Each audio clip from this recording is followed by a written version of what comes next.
Bueno, buenos días nuevamente a los que nos están viendo en línea, escuchando en podcast, los que están presentes, qué bueno verles por acá. Este, me gustaría hacer un ligero cambio en el auditorio. Los que están en esta sección de que se podrían mover para el centro, por favor. Concéntrense más de este lado para no estar yo dividiéndome en tres secciones, porque es más difícil con poquita gente. Y también usted. Quiero verlos a los ojos a todos. Bueno, vamos a estar hablando de una nueva serie. Esta serie abarca 6 semanas y es la serie de Romanos. Vamos a estar estudiando el libro de Romanos, la carta de la gracia de Dios. Y en esta primera sesión vamos a estar hablando de los primeros capítulos de Romanos. La primera parte del libro de Romanos es una parte bien interesante.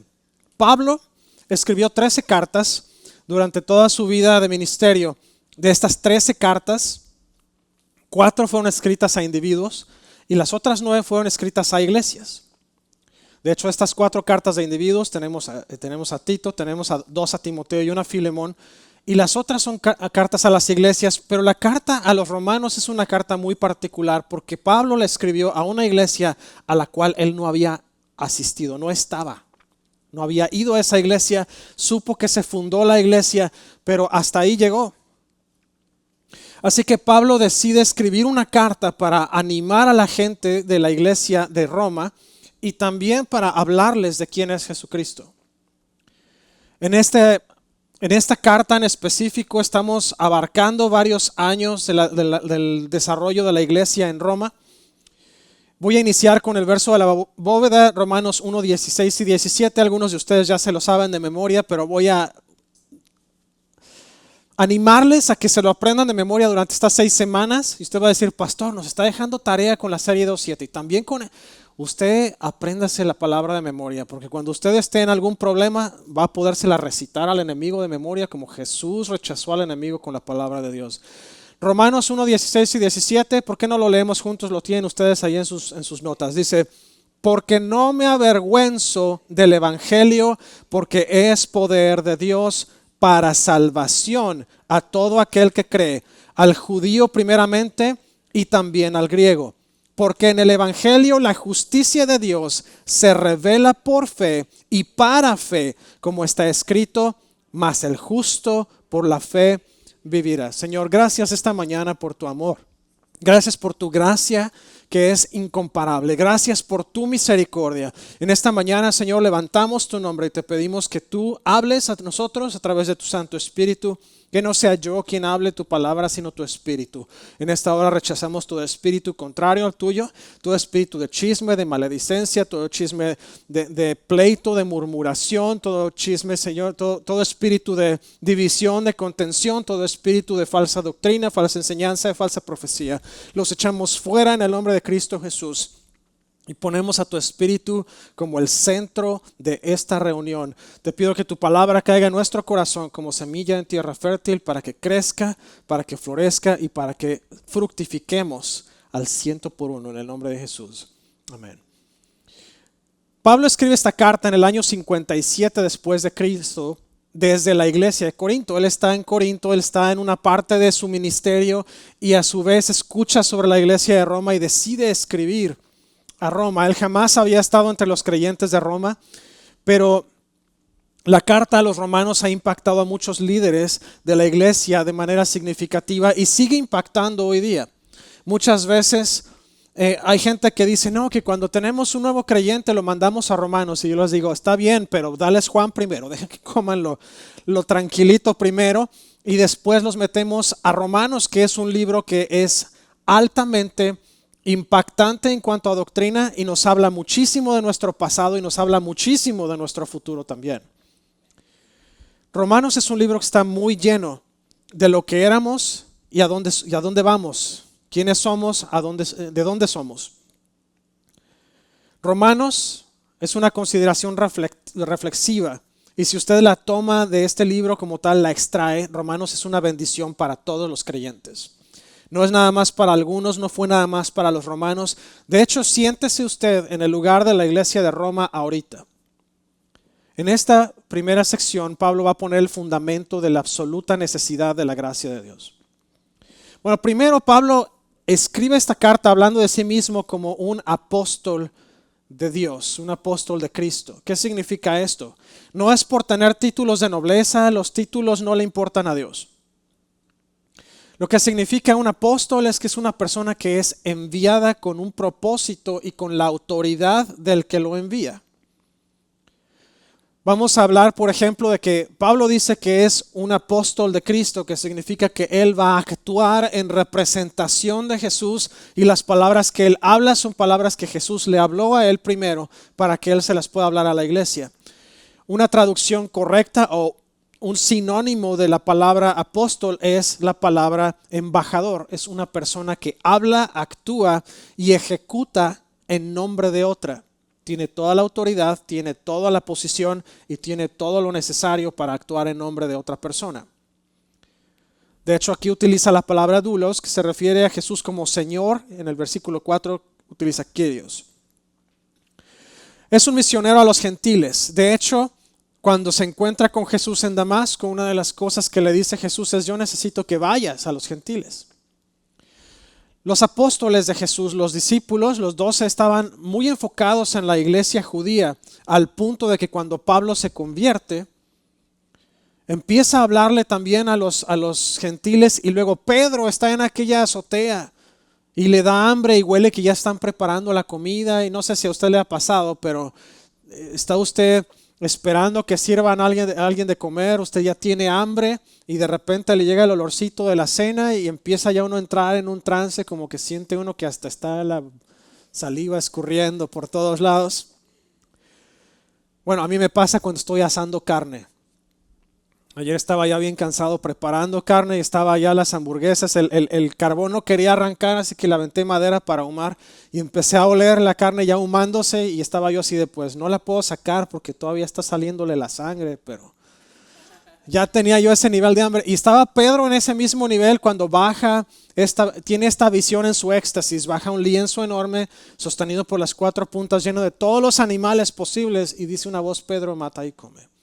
Pedro está así de, pero Señor, jamás he comido nada sacrificado a ídolos, ni nada impuro. Y le dice: tú no llames inmundo a lo que Dios ya ha bendecido. Y poco después, mientras él está terminando de pasar por este trance, llegan buscándolo para ir a la casa de un romano. Curioso, gentil.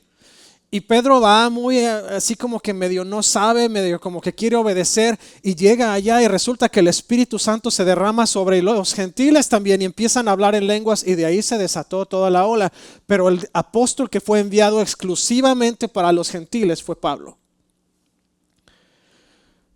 Pablo escucha de la iglesia romana y quiere expresar gratitud y quiere decirles: hey, los quiero conocer, y él intentó ir. Y se quedó con el plan de ir a visitar la iglesia romana. Pero el mensaje de Pablo era absolutamente claro. Predicó el evangelio porque es el poder de Dios para salvación de todos los que creen, tanto judíos como gentiles. Y habla de que Dios nos hace justos a través de la fe en Jesucristo. Si usted tuviera que irse en este momento, ya le resumí toda la prédica de hoy, pero le voy a dar puntos todavía más profundos de esto. Digo, para que no se vaya, si no me deja nada más con el café aquí y ni siquiera me dejan pan ni nada, ¿no? Y ya hablamos de comida. Bueno, Pablo va a empezar a hablar y a detallar la naturaleza universal del pecado. El pecado está ahí, el pecado está activo, el pecado está trabajando para atraer a la gente más hacia él mismo. Y Pablo está hablando de que cuando los seres humanos suprimen la verdad, el pecado empieza a aumentar y a prosperar. Y cuando suprimimos la verdad, no nada más quiere decir cuando nosotros hablamos mentiras. Sí es una parte importante eso, pero cuando nosotros no decimos las cosas como son en el momento que las tenemos que decir, es una forma de suprimir la verdad. Hay otro dicho que dice que decir una verdad a medias es una mentira. Y es cierto. Si alguien llega y le dice, y esto pasó en una clase de escuela dominical, dicen, oiga, pastor, o maestro, en ese momento era un maestro, no era un pastor, y dice, ¿es cierto que Dios odia a los homosexuales? Y la persona contestó que sí. Eso es una aberración. Eso es faltar a la verdad y es entregar una verdad incorrecta, es entregar una mentira. Dios no odia a los homosexuales. La respuesta correcta la de uno de los alumnos. Dice, no, estás equivocada porque Dios no los odia. Dios odia el pecado, pero Dios ama a la persona y quiere que se salve. Y eso es de lo que Romanos nos va a hablar justamente. Por cierto, estoy absolutamente orgulloso de esa persona que contestó esa respuesta tan acertada a la palabra de Dios. Porque es cierto, Dios ama a toda la gente y quiere que todos nos salvemos. No todos toman el camino de la verdad. Cuando suprimimos la verdad, si alguien viene y le dice a usted, oye, ¿qué opinas acerca de la corrupción? Y usted dice, ay, pues no sé. Usted está mintiendo, está suprimiendo la verdad porque usted sabe que la corrupción va en contra de la palabra de Dios. La respuesta que debería dar es, Dios es un Dios de verdad y es un Dios de orden y de respeto y de honra, y no podemos nosotros faltar a esa verdad. Oye, pero es que mira que si te corrompes o si alguien se corrompe, va a tener más utilidades, va a tener más dinero en su bolsillo, va a ser mejor. Y la respuesta que usted tiene que dar, bueno, habrá más dinero en mi bolsillo, tendré más utilidades, será mejor para mí, pero a la larga voy a estar en problemas, porque todo siempre sale a la luz. Dios se revela de tres maneras a cada persona. La primera es interna, la segunda es visualmente y la tercera es su naturaleza. Usted puede escuchar la voz de Dios, puede revelarse a usted internamente. Puede revelarse a usted a través de palabras que le habla, a través de su palabra cuando usted está leyendo la Biblia. Puede hablarle a través de una persona. Y usted escucha la voz de Dios de una manera interna. Visualmente Dios habla a través de cualquier cantidad de cosas. Puede darle sueños, puede darle imágenes, puede darle visiones. O simplemente usted sale un día a un parque, se encuentra con la naturaleza de frente y Dios le habla a través de esa escena. Hay un programa que nos gusta ver que se convirtió en un clásico de BBC, y lo que dice, está la personaje principal una vez ahí, va caminando en uno de los escenarios bonitos de allá de Inglaterra y se encuentra un hombre que es ateo sentado a la orilla del camino contemplando el paisaje. Y se saludan y todo, y esta muchacha lo ve y le dice, ¿qué estás haciendo? Y el muchacho le dice, estoy admirando el paisaje. Y ella se queda, pero como que titubea en preguntarle. Y él le contesta, ya sé qué estás pensando, ¿cómo es posible que una persona pueda estar enfrente de algo tan impresionante y maravilloso y pensar todavía que no existe Dios? Y la respuesta, el comentario salió del ateo, no salió de la chica. Y hay mucha gente que es así, está allá afuera y no se da cuenta que hay tanta perfección en el mundo. La ciencia descubrió hace, que fue 3 años, que hay una fuerza que está sosteniendo todas las partículas de todo lo que existe en este mundo en su lugar. Y si esa fuerza cesara de existir, todo se evaporaría, incluyéndonos a nosotros. ¿Sabía usted que dentro de su cuerpo hay 60,000 millas de sistema circulatorio, entre vasos capilares, venas, arterias y todo lo demás que constituye su sistema circulatorio? Si no lo cree, pregúntele a Google. Buena tarea para Google. O si usted prefiere ir a la enciclopedia, ahí va a estar también. Dios hizo todo perfecto, todo está en una perfecta unidad, perfecta armonía. Todo su sistema opera de una manera armonizada, perfecta. La gente puede decir, no, pero es que pues yo ya parezco bochito en su vida, ¿no? Y como que mi cuerpo a veces no me da suficiente. Aún así, su cuerpo está operando de una manera sincronizada y en sinfonía. Y usted a lo mejor va a decir, ay, pastor, pero es que ya como que ya me cuesta trabajo levantarme y como que ya nada más quiero comer puras cosas dulces, pero ya el cuerpo ya tampoco las quiere. Y mire, aún dentro de eso, Dios todavía sigue trabajando en su cuerpo de una manera sincronizada. Dios existe. Y Dios se va a manifestar a través de esos objetos, de esas imágenes visuales, de esas situaciones que van a alimentar su espíritu desde sus ojos. También se manifiesta desde su naturaleza porque Dios es un Dios, que dice la palabra, que es de gracia, de amor y de misericordia. Y dice la palabra que sus misericordias se renuevan cada mañana. ¿Y cómo podemos saber que Dios se manifiesta a mí y me va a hablar a través de eso? Porque aun cuando nosotros pecamos, Dios nos dio una salida a través de su Hijo Jesucristo para perdonar nuestros pecados y traernos de regreso a vida eterna. Wow, pastor, no, ahora sí, como que ya ahora sí subió agua al tinaco. Espérese, todavía no acabo. El pecado incurre en la ira de Dios, una muestra de justicia y una reacción santa a cualquier otra cosa que sea contraria o desafiante contra las normas y el carácter de Dios.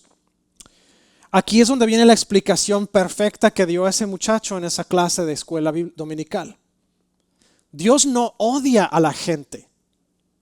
Dios odia todo aquello que va en contra de la naturaleza que Él creó, y Dios odia todo aquello que destruye a su creación.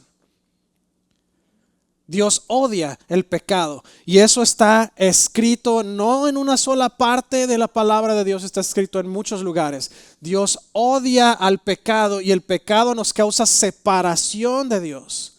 El pecado es el umbral hacia el mundo de las tinieblas. Dios no quiere que nosotros estemos involucrados en nada que desafíe la ley de Dios, en nada que desafíe sus órdenes, sus instrucciones. Dios quiere que estemos conectados a Él todo el tiempo. Ay, pastor, ¿no es egoísta eso para Dios? En un caso dado es egoísta para usted, porque usted es el que quiere estar bien. Sin embargo, es una bendición y una promesa de que Dios dice que si nosotros nos acercamos a Él, Él se va a encargar de nuestros problemas. Entonces, sabiendo eso, el pecado lo que va a tratar de hacer es que se va a meter a nuestra cabeza y va a causarnos confusión, y va a causarnos dudas y va a causarnos preguntas. ¿Cómo actuó la serpiente con Adán y Eva? Entonces, con que Dios te dijo que no comieras del árbol, metió duda en la cabeza de ella. Y digo ella porque estaba hablando con Eva en ese momento. Ojo, no desecho la idea de que Adán estaba tomando la siesta acostado sobre las piernas de Eva, mientras ella le rascaba el coco. Sí, sabía usted que el apellido de Eva era Carrasco, ¿no? Ese es un chiste nada más. Qué bueno que se rió, porque si no me hubiera quedado yo con el chiste. Seguramente Adán estaba acostado ahí, porque dice la palabra que luego Eva volteó con Adán y le ofreció del fruto. Oye, está bueno, pruébalo. Entonces Adán seguramente estaba ahí, pero la serpiente estaba hablando con Eva en este momento y le dice, con que Dios dijo, y entonces metió esa duda en la cabeza. El pecado siempre va a venir a meter preguntas, dudas, va a meter confusión en nuestra vida. El problema no es que venga a sembrar la confusión, porque podemos rechazar la confusión y traer la luz de la palabra de Dios a nuestra vida. El problema es cuando le creemos y entonces empezamos a dudar de lo que Dios ya nos dijo, que es cuando entramos en pecado.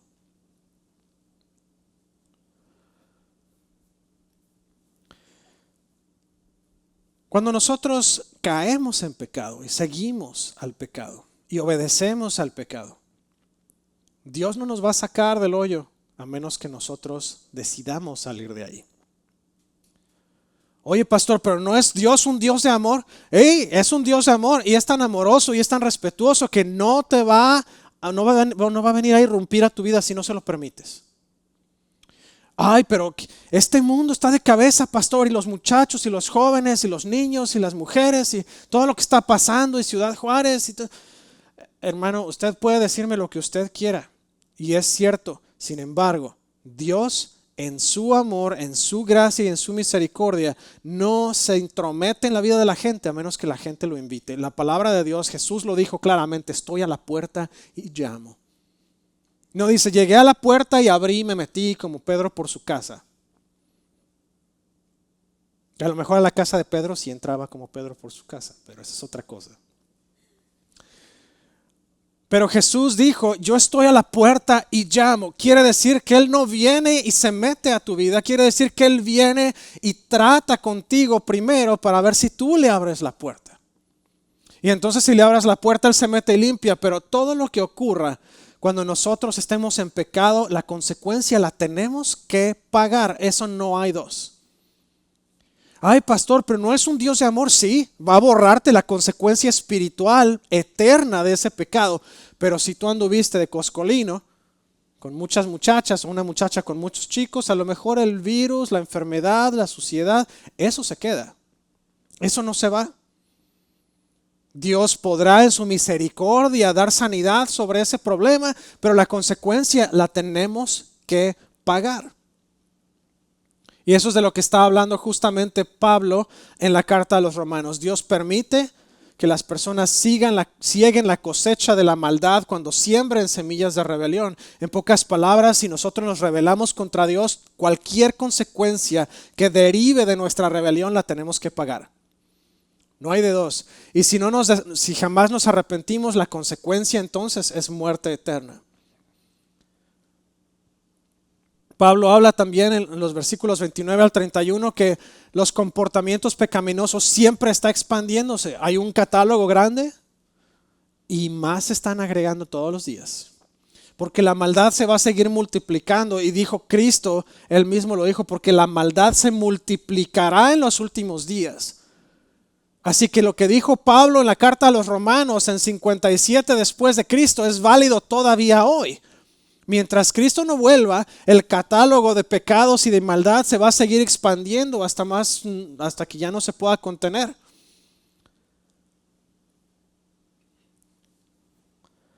El asunto está en que también hay mucha gente que se enorgullece de ser sin pecado y se enorgullece de ser cristianos y de rectitud moral.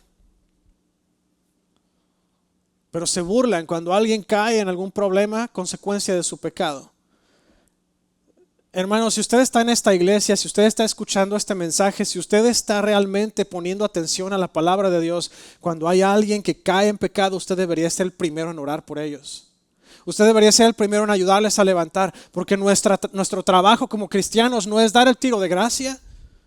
Nuestro trabajo como cristianos es levantar al caído, restaurar al que ha pecado y ayudarlos a volver al camino de Dios. Solamente un amén y sí como que medio. A ver, déjeme repetir, que a lo mejor no fui claro. Nuestro trabajo como cristianos no es dar el tiro de gracia, que significa, pues déjame regreso para matarlo bien. Nuestro trabajo como cristianos es levantar al que se ha caído, es restaurar al que ha pecado y ayudarles a regresar al camino de Dios. Ahora sí estamos todos. Se me hace que no lo expliqué bien la primera vez. Cuando nosotros vemos lo que Cristo ha hecho por nosotros, Cristo dice en Filipenses, y en algún momento seguramente vamos a llegar ahí, dice en Filipenses que Jesús dejó su trono en el cielo, bajó a la tierra, tomó forma de siervo y dice que fue obediente hasta la muerte y muerte de cruz. Y eso lo hizo para que usted y yo tuviéramos el acceso directo al trono de gracia. Jesús no tenía necesidad de bajar. Jesús no tenía necesidad de dejar su trono, vivir como un mortal. Jesús lo hizo para que usted y yo fuéramos salvos.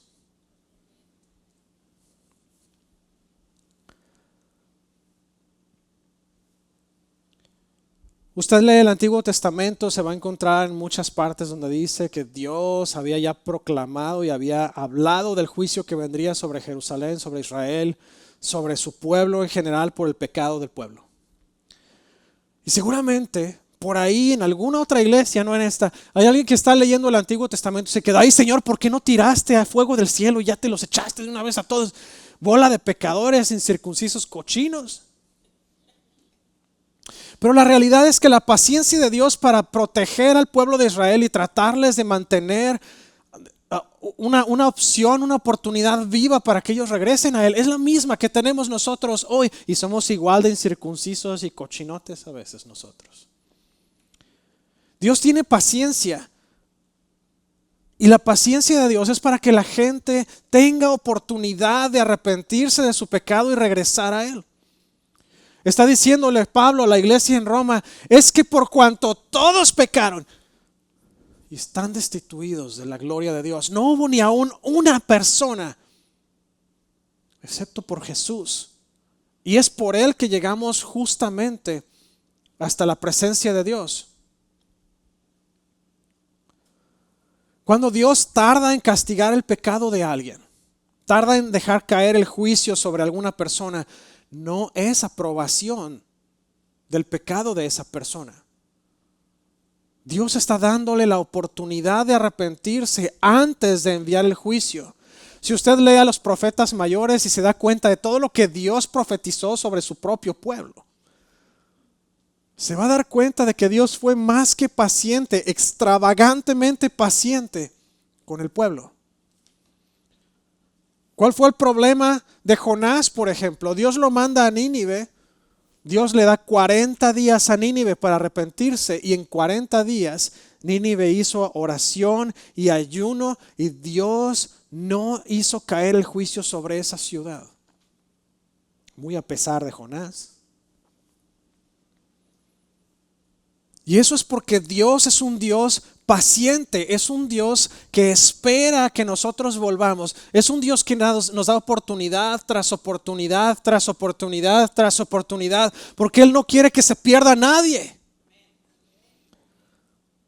Pero si nosotros, aún abusando de esa paciencia de Dios, decidimos no seguir su ley, entonces el castigo va a ser severo. El pueblo de Israel terminó deportado. El pueblo de Israel terminó consumido. Unos cuantos quedaron. Y esos cuantos fueron los que volvieron a levantar Jerusalén. Los muros, el templo. Usted lo puede leer en Esdras, en Nehemías. La obediencia a Dios resulta en bendición. Dios desea que nuestro corazón esté bien con Él y que el Espíritu Santo transforme nuestro corazón. No podemos, no hay forma de justificar un sentimiento, un pensamiento egoísta. No es para que Dios me bendiga. Hay una oración que hace el pastor Koalo Zamorano en uno de sus conciertos. Y dice, Señor, estamos aquí no con el propósito de pedir que nos des bendiciones y que nos des unción y que nos des todas estas cosas que tú quieres darnos. Nuestro propósito de existir es adorarte, es alabarte, es darte gracias, es cumplir con tu palabra. No estamos con Cristo por lo que Él nos pueda dar, estamos con Cristo por lo que ya nos dio. Estamos con Él porque Él dio lo que era imposible, hizo lo que para nosotros no era posible. Cumplió la ley toda, sin faltar ni una letra.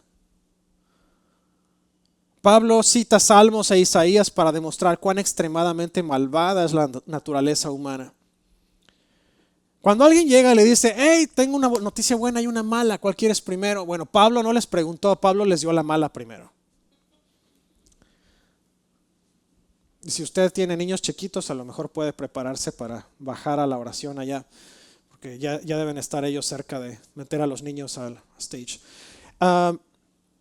Ahora Pablo habla, capítulo 3, versículos 21 al 31, habla sobre las buenas nuevas para nuestra mala situación.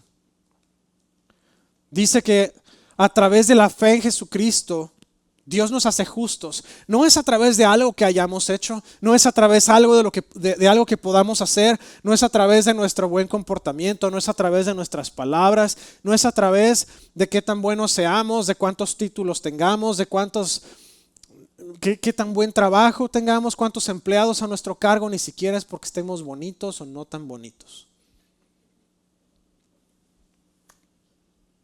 Dios nos hace justos, Dios nos limpia, Dios nos libera de nuestro pecado y nuestro pasado cuando ponemos nuestra fe en Jesucristo. La palabra técnica para esto es justificación. Justificar a alguien es cuando alguien ha cometido algún error, alguna falta, y llegan a la corte, se presentan delante del juez, el abogado defensor trae su caso, el abogado que está, ¿cómo se llama? Se me fue, conozco la palabra en inglés, es prosecution. El abogado que está por la parte actuante está poniendo su caso y pone los ejemplos y pone la evidencia delante del juez, y al final de todo eso el juez dice, no, está limpio de todos los cargos. Eso es justificación. A pesar de que no merecíamos nosotros ser liberados, no merecíamos nosotros absolutamente nada, Dios dice, por la sangre de Jesús en la cruz, por la fe que pusiste tú en Cristo, no tienes absolutamente nada malo en contra tuya. Todo tu pecado ha sido borrado.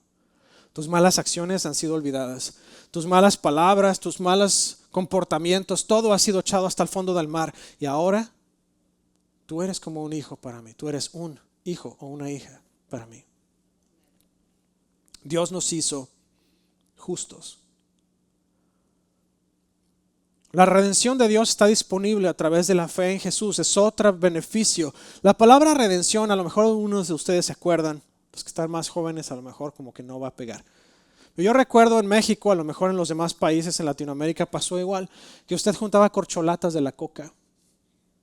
Y ya que tenía muchas de esas, iba a la tiendita que las canjeaba por un vaso, por una bolsita de papas. Esa es una forma muy simple de redención. Pero la palabra redención en su más amplia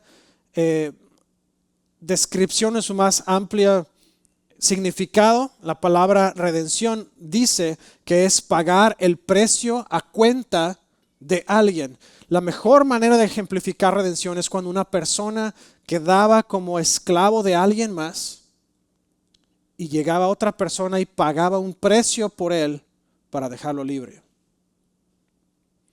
Hermanos, nosotros estábamos esclavizados por el pecado, y dice la palabra de Dios que a quien obedecemos y a quien servimos, de esa persona somos esclavos. Éramos esclavos del pecado, esclavos del enemigo. Pero llegó Jesús, derramó su sangre, pagó nuestra libertad con su sangre y dijo, no más esclavo del pecado, ahora tú me perteneces a mí. Quien no lo creyó se queda al final, tenemos que platicar. Cuando ponemos nuestra fe en Jesús, el pecado ya no tiene poder sobre nosotros. La sangre de Jesús nos lava, nos limpia, nos redime, nos libera, y ahora nosotros pertenecemos a Jesús. Ya no somos esclavos del pecado. Pablo lo pone de otra forma, somos esclavos por amor de Cristo. Quiere decir que ya no nos vamos a quedar con Él porque Él nos someta a servidumbre o esclavitud. Nos quedamos con Él para servirle por amor, por lo que Él ha hecho por nosotros, por agradecimiento. Dios juzga a todos los pecados de manera decisiva. Toda la paga del pecado, dice la palabra de Dios, es muerte. Pero la dádiva de Dios es vida. Y eso lo dice también a todos los que creen en Jesús. El castigo, la paga, la consecuencia espiritual del pecado es eliminada. Y entonces nosotros pasamos de muerte a vida. Jesús llevó el castigo, el juicio de Dios cayó sobre Jesús.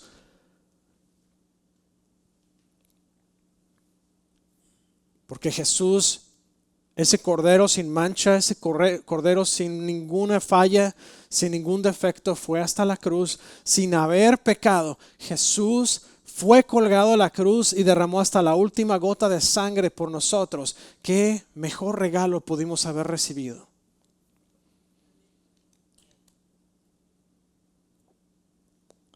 Muchas personas dicen, no, es que si tú haces bien a los pobres, y si tú ayudas a la gente, y si tú vas y llevas comida a la gente que no tiene que comer, y si tú ayudas a la gente que no tiene un hogar, que eso te va a llevar al cielo. La palabra de Dios no dice eso. No es por obras para que nadie se gloríe, es por una sola forma de llegar al cielo. Y esa es fe en lo que Jesús hizo por nosotros. La obra de la cruz es suficiente. No tenemos que complementarla, no tenemos que leer 20 libros al día o a la semana o al mes. No tenemos que hacer absolutamente nada más que nutrir nuestra fe en Cristo. A través de la lectura de la palabra de Dios, a través de la oración, a través de una comunión directa con Dios. Por cierto, si usted no ha venido los miércoles, lo invito encarecidamente a que venga los miércoles porque estamos hablando justamente sobre cómo crecer y madurar en nuestra comunión con Dios. La salvación no es por obras. La salvación fue provista por Jesús en la cruz, es solo a través de la fe en Cristo Jesús. No hay dos, no hay de ninguna otra. Decían en la escuela un maestro, no hay de dos sopas, hay no más de una. Es a través de la fe. Hermanos, si alguien vino y le dijo, no, es que además de la fe tienes que venir, si además de la fe tienes que servir, si además de la fe tienes que recitar todo esto de memoria, si además de la fe tienes que aprenderte de memoria todo esto, hermano, le mintieron. La palabra de Dios es clara, Romanos 2 es claro, es a través de la fe en el Hijo de Dios, en el sacrificio último que se hizo en la cruz. No hay nada más intermedio. Es a través de la gracia de Dios. Y para recibir la gracia de Dios, tenemos que poner nuestra fe en Cristo. Él nos va a dar la capacidad de cumplir la ley. Solamente Dios nos puede dar esa capacidad. Mire, pasaron muchos años, miles de años, entre que Dios entregó la ley, por lo menos 1000, y se cumplió la ley con la venida de Cristo al mundo. ¿Cuánta gente antes de Jesús intentó cumplir la ley?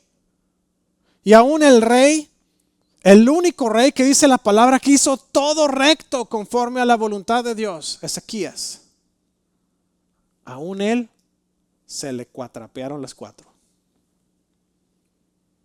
No hubo nadie más. Nadie pudo cumplir la ley al 100%, absolutamente nadie. Pero Dios. Dios mandó a su Hijo unigénito para que todo aquel que cree en Él sea salvo. Lo único que quería Dios era que no se perdiera usted, que no me perdiera yo. Y como no íbamos a poderlo hacer nosotros solos, mandó a Jesús. Y cuando usted pone su fe en Jesús, Jesús, quien cumplió la ley al 100%, le dice al Padre, mírame, yo pagué el precio por él. Yo pagué el precio por ella. Ellos son míos, ellos me pertenecen. Y dice la palabra que todo lo que pidamos al Padre en el nombre de Jesús os será hecho. Porque quien pagó el precio fue Jesús. Porque quien hizo la tarea fue Jesús. Porque quien cumplió la ley es Jesús. Y sabe que usted puede cumplir la ley de Dios a través de Jesús. Pónganse conmigo de pie por unos momentos más. Estamos cerrando. Si usted jamás ha tomado usted la oportunidad o la decisión de rendir su vida a Cristo, esta es una buena oportunidad. El libro de Romanos es un ejemplo de todo lo que nosotros tenemos disponible para nosotros. La palabra de Dios dice que nosotros no teníamos derecho absolutamente a nada. Nosotros éramos pecadores, enemigos de Dios, éramos de lo peorcito que había. Pero Dios. Fíjense, la palabra pero es una palabra muy mal utilizada en muchos lugares. La palabra pero es de hecho una conexión que se utiliza para cambiar el sentido de una cosa. Imagina que usted está en un lugar, está a lo mejor entrevistándose para trabajo. Y le están diciendo durante su entrevista de trabajo, no, pues su experiencia es increíble. La prueba de aptitudes que se le hizo salió magnífica. Usted dio la mejor entrevista de todas, su currículum es el mejor de todos. No vemos ni una sola falla en nada de lo que usted presentó, en ninguna pieza de toda la información que nos entregó. No hay nada malo que podamos ver en los exámenes que se hicieron. Pero en ese momento la palabra pero despedazó todo lo demás bonito que dijeron de mí. Y mi cerebro ya no se puede concentrar en lo bueno. Ahora mi cerebro va a pensar solamente en las cosas negativas que salgan de la boca de esa persona. Y sabe que las cartas de Pablo tienen mucho ese contraste y tienen demasiada esa coyuntura con la palabra pero. Porque nos está hablando en el primer capítulo de lo malos que éramos y toda la basura que teníamos nosotros encima. Y dice, pero Dios. Y esa palabra pero está anulando todo lo malo que venía detrás para poner a Cristo en el centro. Y ya no es más el pecado, ya no es más la falla, ya no es más nada de eso. Ahora es solamente Jesús en el centro de todo. Si usted está con nosotros en esta mañana y jamás ha hecho la decisión de poner su vida en las manos de Jesús, de entregar su vida a Cristo, le voy a invitar a que hoy justamente tome el tiempo para entregar su vida a Jesús. Mire, no se trata de convertirse en parte de un movimiento de locos, que a veces sí se nos bota la canica un poquito. Pero no se trata de poner su vida y su atención en un movimiento. Entregar su vida a Cristo significa que usted va a pasar de muerte espiritual a vida. Y si usted escuchó alguna vez sobre el infierno es una realidad y no está aquí en la tierra. No tienen ni idea de lo que hablan cuando dicen que el infierno está aquí en la tierra. Dice la palabra que el infierno es un lugar de tormento eterno y toda la gente que está en pecado está destinados a ir ahí. Pero Dios mandó a su Hijo Jesucristo para que diera su vida por nosotros y a través de la sangre de Cristo en la cruz tenemos acceso a la vida eterna porque dice que Jesús destruyó a la muerte para darnos a nosotros vida. Y no significa que este cuerpo físico va a vivir eternamente porque eso sería una falacia. Pero eso significa que una vez que este cuerpo físico muera, usted y yo tenemos la esperanza de vivir una eternidad junto con Cristo, quien compró nuestra vida y quien nos ha dado todo. Así que si usted está listo a tomar esta decisión para pasar de muerte a vida, para borrar todo el pecado que pasó en el pasado, vamos a hacer una pequeña oración de 1 a 2 minutos. Y en esta oración usted va a confesar a Cristo como su Señor y Salvador y le va a ayudar a pasar de muerte a vida eterna. Si está listo, vamos a hacer esta oración. Y repita conmigo en voz alta porque es importante que repitamos esto en voz alta y lo confesemos con nuestra boca para salvación. Repita conmigo: Señor Jesús, gracias por tu sacrificio en la cruz por mí. Hoy reconozco que he pecado y te pido perdón. Perdona mis pecados. Reconozco que fuiste levantado de la muerte con poder. En esta hora te confieso como mi único Señor y Salvador. Hoy te entrego mi vida. Toma el control. En el nombre de Jesús. Amén. Si hiciste esta oración conmigo, te voy a invitar a que me escribas a fmonroy@wasafirst.com o me contactes al 918-272-5219. Quiero escuchar tu historia. Dice la palabra que cuando un pecador se arrepiente hay fiesta en el cielo y quiero festejar contigo también. Y me gustaría también platicarte qué sigue, cuáles son los pasos que debes tomar para crecer en tu vida. Si usted está aquí hoy y dice, ¿sabes qué, pastor? Pues yo quiero apropiarme de la promesa de que Jesús vino a borrar todo. A veces, a lo mejor usted tiene a veces pensamientos que lo traen todavía a confusión, lo traen todavía a dudas, a preguntas, a ideas de que no es salvo, de que el enemigo le está hablando y diciendo, sí, esa oración que hiciste ni la hiciste bien, no eres salvo, no sirves para nada. Vamos a orar para que se acabe esa voz que está hablándole a su mente, porque la palabra de Dios es verdad, es viva y es eficaz. Y sabe que lo que el enemigo está diciendo es mentira. O a lo mejor usted está diciendo, pastor, ese no es mi problema, pero yo quiero crecer aún más en mi fe. Quiero tener la habilidad de hablarle a la gente de Dios libremente, sin ninguna interrupción, sin ninguna obstrucción. Bueno, vamos a orar también. Si usted se siente libre de venir aquí al altar para orar, acérquese. Si lo quiere hacer desde su lugar, está bien. Señor, en esta hora venimos delante de ti, Señor, para primero que nada agradecerte por el sacrificio que Jesús hizo por nosotros. Señor, sabemos que el sacrificio de Jesús es el sacrificio máximo. No hay nada más alto, no hay nada que pueda comprar la salvación, no hay absolutamente nada que pueda hacer la obra que tú hiciste. Señor, gracias por el sacrificio de Jesús, que es el disparador de nuestra vida eterna.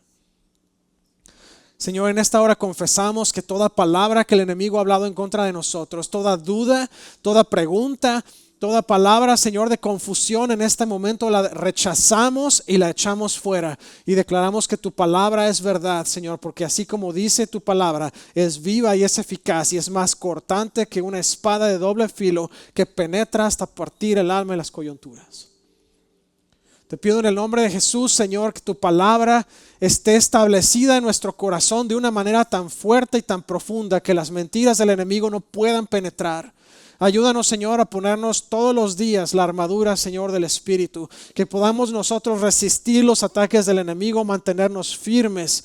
Señor, te pido en el nombre de Jesús que nos ayudes a ver la vida a través de los ojos de Jesús. Señor, que no seamos nosotros simplemente gente que estemos batallando y peleando constantemente contra el enemigo, Señor, y contra preguntas y dudas y contra toda esta confusión que el enemigo trae, sino que podamos, como Jesús, contestarle al enemigo con la palabra de Dios, rechazarlo, Señor, y poner a Cristo y a tu Espíritu como el centro de nuestras vidas.